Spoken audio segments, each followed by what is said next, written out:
Frères et sœurs, est-ce que vous savez pourquoi on n'aime pas le carême? Parce que, en fait, on le regarde dans le mauvais sens. On se dit, ça y est, ça commence, il va falloir faire des efforts. Et en gros, jusqu'à Pâques, il va falloir ramer, et peut-être, si on a bien ramé, alors on aura peut-être le petit sucre pascal, qui est la résurrection.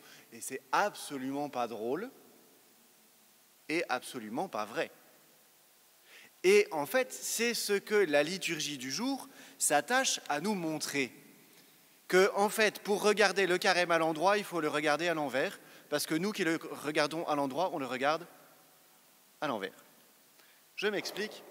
Pour comprendre le carême, il faut le regarder par la fin.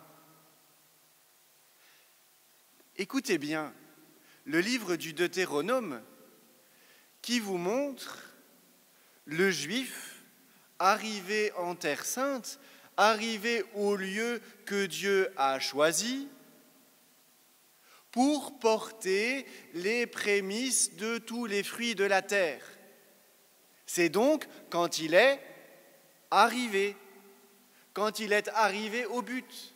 Et donc la liturgie nous fait déjà regarder le but, les fruits de vie que la traversée du désert nous fait déjà porter. Et on ne va traverser le désert du carême qu'avec les fruits de vie que le Seigneur nous fait déjà porter. Et en portant à son autel la fécondité qu'il nous donne. Parce que sinon, on devrait ne pas célébrer la messe pendant tout le carême. Pas seulement le vendredi saint. Vous voyez, si on faisait une espèce de reconstitution historique, mais pas du tout. Le Seigneur se donne. Et le Seigneur nous donne de communier au mystère pascal, de toucher à la fin, déjà au point de départ, pour nous permettre de réellement traverser le désert tel qu'il nous le demande. Alors, le premier fruit du carême, c'est l'humilité. Au moment où on va présenter notre offrande sur l'autel, comme le Juif, là, attendez, c'est comment ? Mon père était un Araméen errant. Nous étions en esclavage. Alors oui, le point de départ du carême qui va nous permettre de présenter des fruits authentiques de vie, c'est l'humilité. La seule vertu que le démon ne peut pas singer, et une vertu qu'il n'a pas, parce que quand vous regardez l'évangile du jour, son manque d'humilité confine quand même à l'idiotie. D'avoir le toupet, de prendre Jésus et de lui dire « tous ces royaumes m'appartiennent, je te les donne », ben non, quoi ? Tout appartient au Christ. Et c'est dans cette humilité fondamentale que nous allons pouvoir résister aux démons.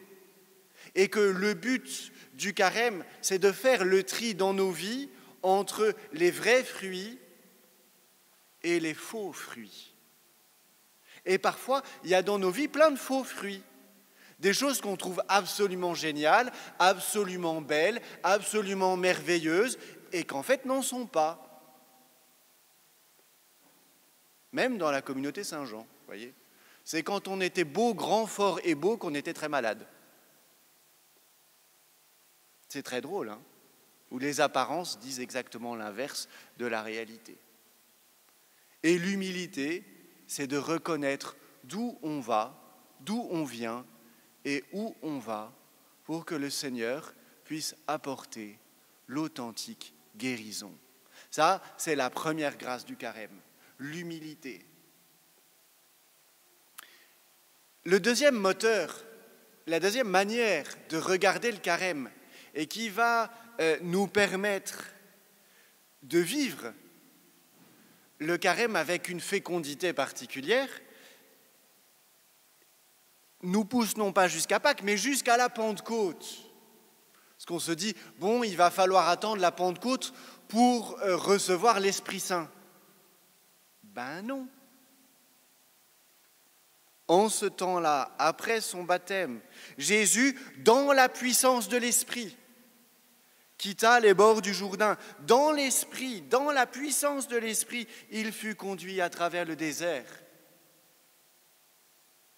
C'est dans la puissance de l'Esprit que nous allons pouvoir traverser les 40 jours de purification. Ça vous rappelle d'ailleurs cette petite phrase de Paul dans Éphésiens 5, 19, je crois, où il y a quelque chose dans ce goût-là. Ne vous remplissez pas de vin, laissez-vous remplir par l'Esprit. Et ce n'est que dans la puissance de l'Esprit qu'on va résister aux démons. Ce n'est qu'en laissant l'Esprit Saint vaincre le monde en nous qu'on va pouvoir traverser le désert et vivre de la fécondité de Pâques. Et donc, il ne faut pas attendre la Pentecôte pour recevoir l'Esprit Saint. Sinon, c'est que depuis mercredi dernier, on a galéré comme des débiles pour rien. Accueillir dès aujourd'hui la puissance de l'Esprit. Et toute la pénitence de Carême n'a pour seul but que de nous libérer pour que nous soyons des réceptacles authentiques de la puissance de l'Esprit. Faire l'expérience de notre propre faiblesse pour que nous puissions nous départir de tout ce que nous croyons bien en nous, pour laisser la puissance de l'Esprit nous agir, nous mener, nous conduire. Mais ça vous donne un carême tellement plus intéressant. Ce n'est pas un carême de vide, c'est un carême de plein. Frères et sœurs, est-ce que nous sommes prêts, dans la puissance de l'Esprit, à renoncer à l'esprit du monde ? Et c'est peut-être cela que le Seigneur demande à son Église en ce moment. D'aller jusqu'au bout du renoncement à l'esprit du monde,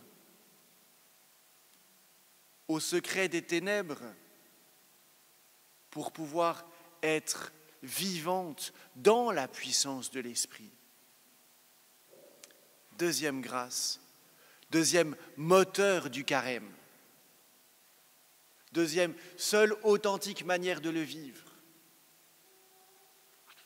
Et la troisième source, le troisième moteur authentique pour vivre le carême, c'est la parole de Dieu. Et ce qui est très intéressant, c'est qu'on voit bien dans l'Évangile une sorte de joute oratoire du démon qui invoque des arguments scripturaires pour essayer de tenter Jésus. Ce qui est bien le signe qu'il ne suffit pas de connaître l'Écriture, il ne suffit pas de se chercher des justifications à travers l'Écriture. L'Écriture, elle ne sert de rien si elle ne devient pas parole, parce que l'Écriture, elle est morte. La parole, elle est toujours vivante, parce que pour qu'il y ait parole, il faut qu'il y ait quelqu'un qui parle et quelqu'un qui écoute. Et donc, au principe du carême, au principe du combat spirituel avec le démon, il n'y a pas l'écriture, comme le démon essaie de faire dans l'Évangile. Il y a la parole tout près de toi, dans ta bouche et dans ton cœur. Au principe du carême, il y a l'accueil de la révélation. Au principe du carême, il y a l'accueil de l'amour inconditionnel de Dieu pour toi.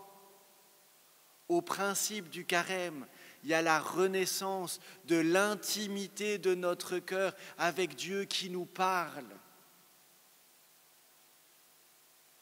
Et donc, la parole de Dieu, elle n'est pas au bout du chemin, elle est au point de départ du chemin. Et si nous jeûnons un tout petit peu, un tant soit peu, c'est pour faire de la parole de Dieu la nourriture de notre vie, la nourriture de notre intimité avec Dieu. Elle n'est pas loin, cette parole. Elle est près de toi, dans ta bouche et dans ton cœur. Mais alors, ces 40 jours de carême sont une joie intense. La joie de laisser Jésus nous dire qu'il nous aime. La joie de participer au salut en proclamant notre foi. La joie de revenir à l'essentiel de notre vie chrétienne. Alors, frères et sœurs, pour vivre un carême fécond, pour vivre une traversée du désert qui soit autre chose qu'un problème momentané qu'on aura vite fait d'oublier dès le lundi de Pâques, demandons au Seigneur la grâce de l'humilité authentique, la grâce d'être conduit par l'Esprit et de faire en nous la place nécessaire pour être conduite par l'Esprit. La grâce de nous laisser regarder par le Christ dans sa parole pour qu'il nous régénère dans notre vocation. Alors, ce carême, aussi pénitentiel soit-il, aussi douloureux pour l'Église soit-il dans la tempête qu'elle traverse et qui sera salutaire pour elle, aussi douloureux soit notre carême, il sera un vrai carême de vie et de fécondité. Amen.